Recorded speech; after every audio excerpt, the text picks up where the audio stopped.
श्री गणेशाय नमः। दोस्तों, इस साल 17 सितंबर रविवार के दिन भगवान विश्वकर्मा की जयंती मनाई जाएगी। इस खास दिन पर सभी कारखानों और उद्योग क्षेत्र से जुड़े जगहों पर बेहद ही भव्य तरीकों से भगवान विश्वकर्मा की जन्म का उत्सव मनाया जाता है। तो आइए दोस्तों, हम जानते हैं इस दिन की तिथि, शुभ मुहूर्त और पूजन विधि के बारे में। दोस्तों, हिंदू पंचांग के अनुसार 17 सितंबर को सुबह 10:02 से दोपहर 12:20 तक पूजा का समय बेहद शुभ है।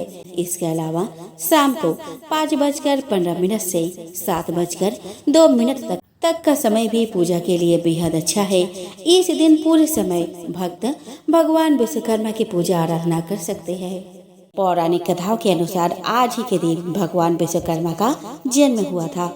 इस दिन भगवान विश्वकर्मा की पूजा करने का विधान है। उनकी कृपा से बिगड़े काम बन जाते हैं, बिजनेस और रोजगार में सफलता प्राप्त होती है।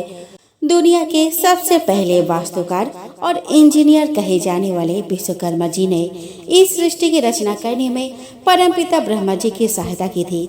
उन्होंने सबसे पहले इस संसार का मानचित्र तैयार किया था।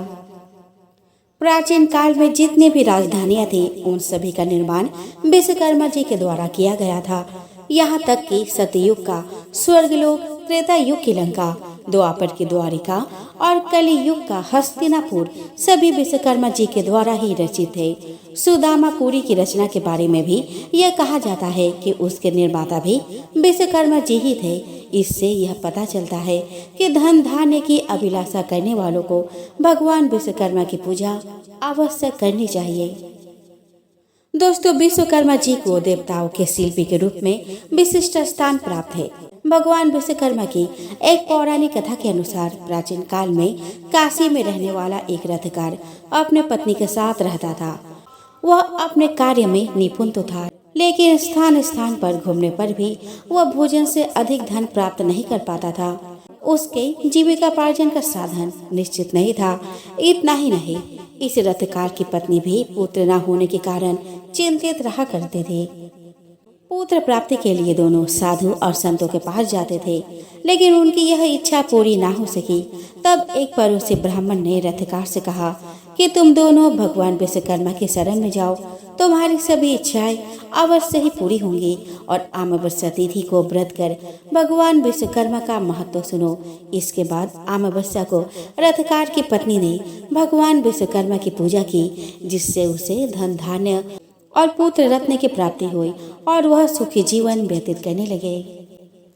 चलिए दोस्तों, अब जान लेते हैं विश्वकर्मा भगवान की पूजन विधि के बारे में। तो दोस्तों, सुबह उठकर स्नान आदि कर पवित्र हो जाए, फिर पूजन स्थल को साफ कर गंगा जल छिड़क कर उस स्थान को पवित्र करे। एक चौकी लेकर उस पर पीले रंग का कपड़ा बिछाए, पीले कपड़े पर लाल रंग के कुमकुम से स्वस्तिक बनाए। भगवान गणेश का ध्यान करते हुए उन्हें प्रणाम करें। इसके बाद स्वस्तिक पर चावल और फूल अर्पित करें। फिर चौकी पर भगवान विष्णु और ऋषि विश्वकर्मा जी की प्रतिमा या फोटो लगाए। एक दीपक जलाकर चौकी पर रखे। भगवान विष्णु और ऋषि विश्वकर्मा जी के मस्तक पर तिलक लगाए। विश्वकर्मा जी और विष्णु जी को प्रणाम करते हुए उनका स्मरण करें। साथ ही प्रार्थना करें कि वे आपके नौकरी व्यापार में तरक्की करवाए। विश्वकर्मा जी के मंत्र का 108 बार जप करें। फिर श्रद्धा से भगवान विष्णु की आरती करने के बाद विश्वकर्मा जी की आरती करें। आरती के बाद उन्हें फल मिठाई का भोग लगाए। इस भोग को सभी लोगों में बांट दे। आइए दोस्तों, अब हम श्रवण करें व्रत कथा की। दोस्तों, सूत जी बोले, प्राचीन समय की बात है। मुनि विश्वामित्र के बुलावे पर मुनि और सन्यासी लोग एक स्थान पर एकत्र हुए सभा करने के लिए। सभा में मुनि विश्वामित्र ने सभी को संबोधित किया।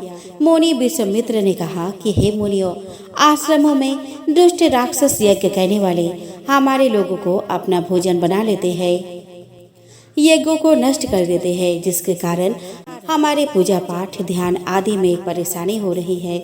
इसलिए अब हमें तत्काल उनके कुकृत्यों से बचने का कोई उपाय अवश्य करना चाहिए। मुनि विश्वामित्र के बातों को सुनकर वशिष्ठ मुनि कहने लगे, कि एक बार पहले भी ऋषि मुनियों पर इस प्रकार का संकट आया था। उस समय हम सब मिलकर ब्रह्मा जी के पास गए थे। ब्रह्मा जी ने ऋषि मुनियों को संकट से छुटकारा पाने के लिए उपाय बताया था। ऋषि लोगों ने ध्यानपूर्वक वशिष्ठ मुनि की बातों को सुना और कहने लगे कि वशिष्ठ मुनि ने ठीक ही कहा है, हमें ब्रह्मदेव के ही शरण में जाना चाहिए। ऐसा सुन सब ऋषि मुनियों ने स्वर्ग को प्रस्थान किया। मुनियों के इस कष्ट को सुनकर ब्रह्मा जी को बड़ा आश्चर्य हुआ। ब्रह्मा जी कहने लगे कि हे मुनियों, राक्षसों से तो स्वर्ग में रहने वाले देवता को भी भय लगता रहता है, वे मनुष्य का तो कहना ही क्या। जो बुढ़ापे और मृत्यु के दुखों से लिप्त रहते हैं, उन राक्षसों को नष्ट करने में श्री विश्वकर्मा समर्थ है। आप लोग श्री विश्वकर्मा के शरण में जाएं। इस समय पृथ्वी पर अग्नि देवता के पुत्र मुनि अंगिरा यज्ञों में श्रेष्ठ पुरोहित है, जो श्री विश्वकर्मा के भक्त है। वही आपके दुखों को दूर कर सकते हैं। इसीलिए हे मुनियों, आप उन्हीं के पास जाए। सूत जी बोले, ब्रह्मा जी के कथन अनुसार मुनि लोग अंगिरा ऋषि के पास गए। मुनियों की बातों को सुनकर अंगिरा ऋषि ने कहा कि हे मुनियों, आप लोग क्यों व्यर्थ में इधर उधर मारे मारे फिर रहे हैं। दुखों को दूर करने में विश्वकर्मा भगवान के अतिरिक्त और कोई भी समर्थ नहीं है। अमावस्या के दिन आप लोग अपने साधारण कर्मों को रोककर भक्ति पूर्वक श्री विश्वकर्मा भगवान की कथा सुने और उनकी उपासना करें। आपके सारे कष्टों को विश्वकर्मा भगवान अवश्य दूर करेंगे। महर्षि अंगिरा के बातों को सुनकर सभी लोग अपने अपने आश्रमों को चले गए। तत्पश्चात अमावस्या के दिन मुनियों ने यज्ञ किया। यज्ञ में विश्वकर्मा भगवान का पूजन किया। श्री विश्वकर्मा कथा को सुना, जिसका परिणाम यह हुआ कि सारे राक्षस भस्म हो गए। यज्ञ विघ्नों से रहित हो गया। उनके सारे कष्ट दूर हो गए।